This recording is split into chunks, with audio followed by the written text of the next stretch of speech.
नमस्कार दोस्तों, स्वागत है आपका हमारे YouTube चैनल आयुर्वेद ज्ञान में। आज हम आपका परिचय करवाने जा रहे हैं एक ऐसी वनौषधि से जो कि सभी जगह उपलब्ध होती है। यह नहर नदी के किनारे तो बहुत सारे से उपलब्ध होती है, उत्तर से लेकर दक्षिण तक और पूर्व से लेकर पश्चिम तक यह सभी क्षेत्रों में प्राय उपलब्ध हो जाती है। इसे हिंदी में भांग कहते हैं और लैटिन में किन्ना वेस सैटाइवा कहते हैं। इसे अंग्रेजी में इंडियन हेम्प भी कहा जाता है। दोस्तों, आम जनमानस में इसे शंकर जी की बूटी के नाम से भी जाना जाता है, क्योंकि भगवान शंकर को यह बहुत ही प्रिय है। इसे संस्कृत में विजया, मातुलानी, भंगा आदि नामों से जाना जाता है। इसे मधुकारिणी भी कहते हैं। तो दोस्तों, आज मैं इसके गुणों की चर्चा करूंगा आप सभी से। तो वैसे तो यह एक विषैला वृक्ष है और यह मधु उत्पन्न करने वाला यह दोस्तों मधुकारी वृक्ष है। यह नशा पैदा करता है, लेकिन इसका प्रयोग नशे के अतिरिक्त बहुत सी आयुर्वेदिक औषधियों में होता है। यह बहुत ही अच्छा आयुर्वेदिक पौधा है और इसका सकारात्मक उपयोग हम सभी को करना चाहिए। तो दोस्तों, मैं आज इसका परिचय करवाने देता हूँ आपको सभी से। इसकी दो प्रजातियाँ होती हैं, एक स्त्री और एक पुरुष। यह इसकी पुरुष प्रजाति है, जिसे आप देख सकते हैं। इसमें ये इस तरह के बीज लगे होते हैं दानेदार मंजरियों में। ये इस तरह के बीज इसमें, ये इसकी पुरुष प्रजाति है, जिसका प्रयोग खाने में किया जाता है। और इसकी एक पुरुष प्रजाति और होती है, जिसका उपयोग सुल्फे में चिलम के रूप में नशेड़ी लोग पीने के लिए करते हैं। इसके जो बीज होते हैं ये गुथे हुए से होते हैं, कुछ इस तरह के होते हैं और यह एकदम गहरा नीला हरा होता है। और यह थोड़ा, इसकी जो डंडी होती है इसमें हल्की हल्की लाल धारियाँ होती हैं, जो स्त्री जाति का है। इसके तने में लाल धारियाँ पाई जाती है और यह 8 से 10 फुट लंबा तक यह वृक्ष हो सकता है। ये मेरे सामने है, यह 6 फुट लंबाई का है। अब हम इसके गुणों के संदर्भ में चर्चा करते हैं। तो इसका प्रयोग आप शरीर में होने वाले फोड़े फुंसियों के लिए भी कर सकते हैं। फोड़े फुंसियों और घाव के लिए आप इसकी पत्तियों को पानी में उबालें, ताज़ा मिल जाए तो ताज़ा, अन्यथा इसकी सूखी पत्तियों को लेकर पानी उबाल कर और उससे नित्य घाव को धोते हैं, घाव की सफाई करते हैं, तो उससे कठिन से कठिन फोड़ा और घाव सही हो जाता है। तो इसी तरह दोस्तों, जिन्हें कोलाइटिस की समस्या है, जिन्हें पेट में आम बहुत बढ़ गया है और जिन्हें खाते ही बार बार लैट्रिन जाना पड़ता है, जिसे आयुर्वेद की भाषा में संग्रहणी कहते हैं, जिन्हें संग्रहणी हो गई है, ग्रहणी रोग जिनको हो गया है, जिन्हें कुछ खाया पिया पचता नहीं है और खाने के तुरंत बाद जिन्हें बार बार लैट्रिन के लिए जाना पड़ता है, अतिसार जिन्हें हो गया है, उसके लिए भी यह बहुत गुणकारी है। उसके लिए 20 ग्राम ये भांग की पत्तियाँ ले लें, 20 ग्राम भांग की सूखी हुई पत्तियाँ, 30 ग्राम सौंफ और 100 ग्राम ले लें बेलगिरी का चूर्ण। बील का जो चूर्ण आता है बाजार में, बेलवादी चूर्ण नाम से भी मिलता है, वो आप ले सकते हैं।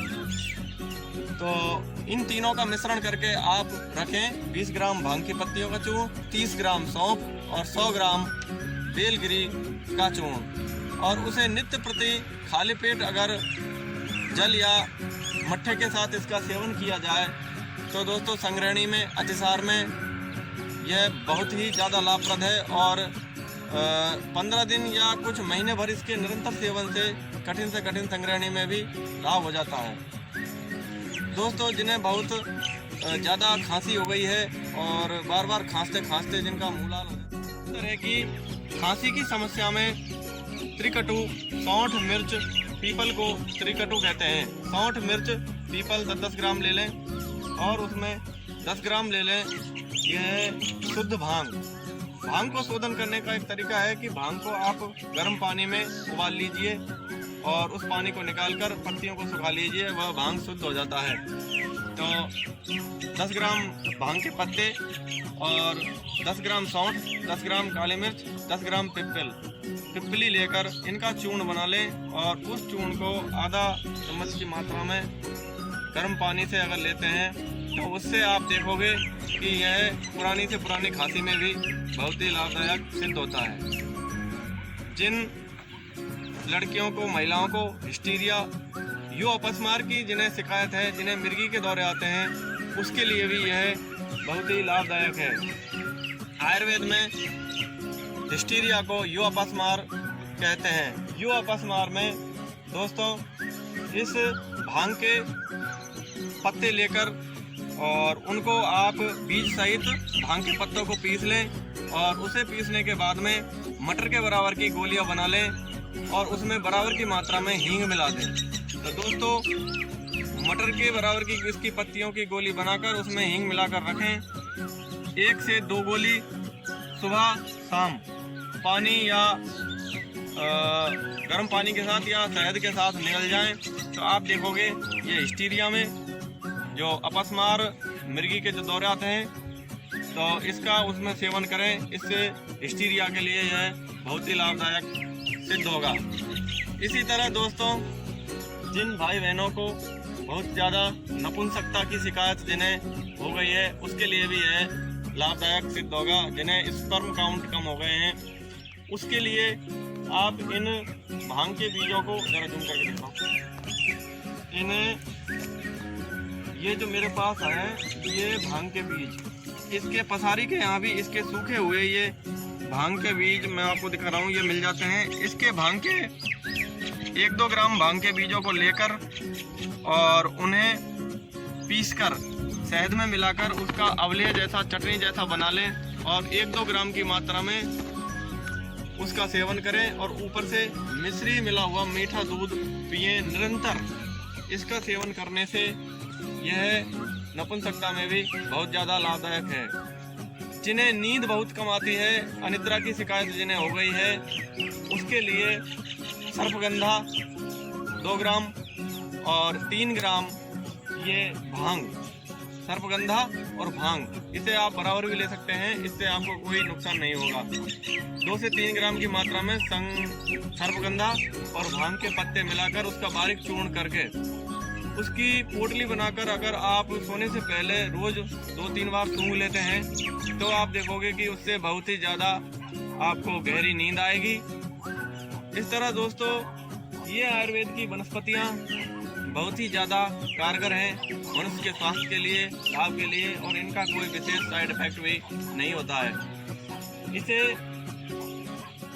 भंगेड़ियों ने, अफीमची, नशा करने वालों ने इसका औषधि का नाम खराब कर दिया है, क्योंकि बहुत से लोग इसका नशे के रूप में इस्तेमाल करते हैं और उसे भगवान महादेव जी के साथ भी जोड़ते हैं। महादेव भोलेनाथ ने कभी इनका उपयोग नशे के लिए नहीं किया, वह भक्ति मार्ग अलग है।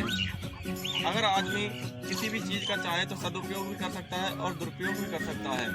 वेदों के ज्ञानी महादेव जी तो इसका सदुपयोग करते थे, वो इसे का आयुर्वेदिक औषधि के रूप में सेवन करते थे और सहस्रों वर्ष तपस्या में ध्यान में लीन रहते थे। तो धर्म का अनैतिक कार्यों के लिए इस्तेमाल ना करें और इसे धर्म के साथ ना जोड़ें, क्योंकि इसका उपयोग नशे के लिए नहीं किया जाता है। तो आज की हमारी जानकारी आपको कैसी लगी दोस्तों, लाइक और कमेंट कर बतावें। जय हिंद, जय भारत।